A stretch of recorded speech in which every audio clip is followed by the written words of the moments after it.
Morning. We're going to jump back into biblical literacy. I hadn't been posting quite as often as I'd like, but we're going to try to get back into it. I don't want to quit.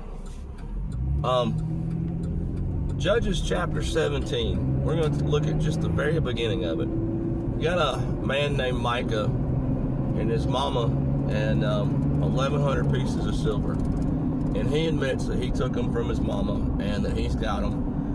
And she takes her curse and, flips it into a blessing, and she's like super happy that the money ain't gone. But let's think about this. It says 1,100 pieces of silver in the ESV and 1,100 shekels in the NIV.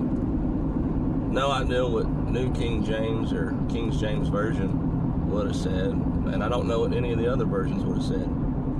But 1,100 pieces, 1,100 shekels. We got really no idea.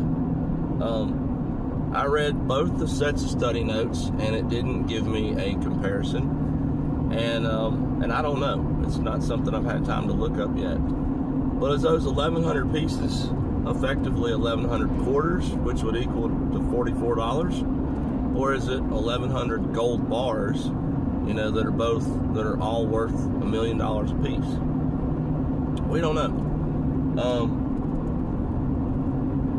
So that's why, I want that to jump out at you this morning. There's a ton more in chapters 17 and 18, but I want you to just think about that for a second. Maybe even look it up and go in the comments and be like, 1,100 shekels was equivalent to blank.